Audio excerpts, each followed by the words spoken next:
that in the past. Will he do it today? Mm-hmm. Is he the same God? And we say God changes not. That's right. So if we draw the parallel between the children of Israel, 400 years of being in bondage, our being here over 400, little over 400 years, and we look at God raising them a prophet and a messenger. Look at, will God raise us a prophet and a messenger? If God taught them to separate, will he teach us to separate? If God taught them of a God that they knew nothing of because they was worshiping the God of who? Pharaoh. That's right. Do we worship the God of those who brought us here? Could that be responsible for our present day commission, though we sing, though we shout, though we scream? Like you said, though we give plenty of praise and we just say, Jesus, Jesus, Yes. Jesus. But here in Memphis, you asked the question earlier about, is Memphis the city of the dead? Well, if we look at the infant mortality, if we look at one weekend of death among black men, if we look at domestic violence, if we look at a dialysis clinic on every corner where 90% of the patient are black, if you look at Memphis being one of the most unhealthy cities in the nation, next to cities in Mississippi, then you have to ask your question, are we serving the God of the man who brought us here, which is not giving us the proper result, or are we serving the God of the one that God raised up from among us that we knew nothing of? I mean, you're right on point in all of that, Brother James. And these are, even though you and I are discussing this, and neither one of us claim that we're theologians, but these are very, very deep theological questions. And common sense questions. And they're also common sense questions, you would think. But, as the old folks say, common sense ain't common nowadays. You know what I'm saying? So, but these questions, as I said, we're going to eventually have to give answers to where is the transatlantic slave trade in the scripture? Where is America's peculiar institution of chattel slavery in scripture? Where is the lynchings of black men for sport in scripture? A sport that had to be replaced. They say that you never take something away from a people except that you give them something to replace it. That's how they deal with addiction. You take away something and you replace it. And during the time of lynching was replaced by baseball. See, the same kind of festive spirit, the same kind of exuberant attitudes that took place around or take place around the baseball diamond today. It was that same kind of festive spirit that took place around lynching, where the body parts of the lynch victim were sold as souvenirs. See, where's all of this in scripture? Where's the fact that the black man and woman of America had their names changed? That's in the book. The fact that we were given pork as a meat to eat, and all of the other poisonous foods that we were given to eat. Where is that in the scripture? It's in the scripture. Everything that we have suffered is in the book. The quote-unquote war on drugs that at one point saw a purer form of heroin be introduced as the black consciousness movement was taking over. And at another point saw the introduction of crack cocaine enter in among us as the Honorable Minister Louis Farrakhan was rebuilding the work of the Nation of Islam. Where's all of this? This is in the scripture. And this is what the true preacher, the true shepherd of the sheep. See, that term pastor, that's a powerful term because it describes the preacher's function as one who is a shepherd of a flock. And a shepherd of a flock must always be looking around for those things that would threaten the sheep. He must always lead the sheep to greener pastures. If he doesn't look out for those things that are threatening the sheep, he can't be considered a good shepherd. If he's not trying to lead the sheep to greener pastures, he can't be considered a good shepherd.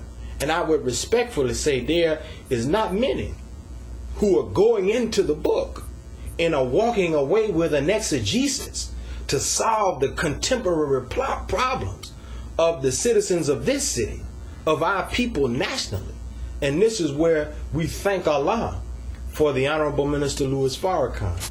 Because anything that we say on this program, and I'm sure you will co-sign on this, Brother James, but anything that we say on this program of wisdom, we got it because at some particular point in our life, we heard the message of the Honorable Elijah Muhammad coming through the Honorable Minister Louis Farrakhan. Well, I would like to say, change it. Everything. That's we right. take it and bring it across our spirit and through our heart. Exactly. Now, looking at America and drawing a parallel between America and Egypt, as we move down through Scripture, the name changes, but the people stay the same. Yes. The people being in bondage into Egypt did several things, peculiar things. Moses had a hard time. They were stiff-necked, hard-headed, hard to lead in the right direction, easy to lead in the wrong direction. Pharaoh is really a ruler. That's not his name. Pharaoh means ruler, right? That's or right. Like that a is president. a position. It's a position. That's right. So today we have presidents. Exactly. You had many pharaohs. You have many presidents. Mm-hmm.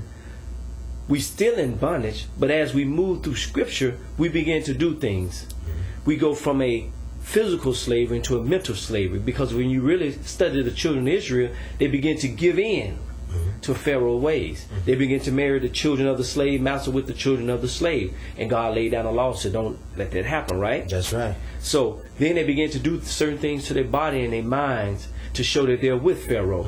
I believe one scripture states that they put a certain a boar or something in their ear. Yes, that is. There were a group of men who, to show their disapproval of Moses and his God, they would pierce their ears and put a little stick, if you will, in their ears. It's like what they put in your ear when you first get a hold. They put a little There you stick in go. it. There you go. Grandmother used to take a piece of straw Yes. and heat it up to Yes. sterilize it and then put it in your ear, right?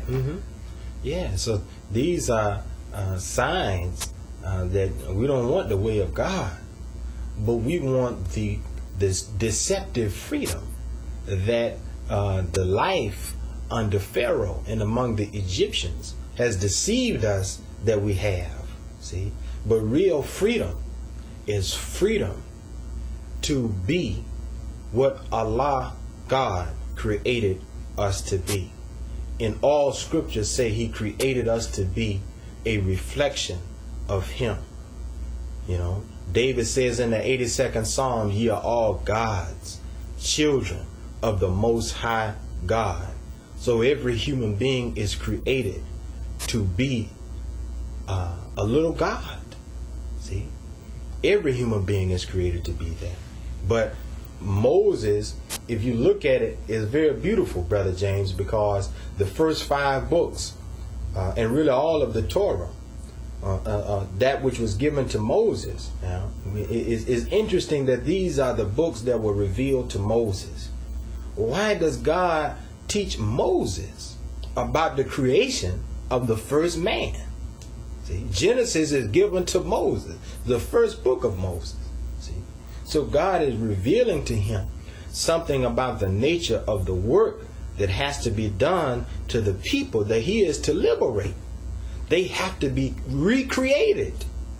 And the purpose for their recreation is that they will reflect this new God that Moses was teaching them about. Jehovah, the great I am. See, I'm liberating you because I want to create you in my image and after my likeness. Because as I find you like you're like dust. See? You're really in the image of Pharaoh and the Egyptians. Dust is defined as matter that is without aim or purpose. See?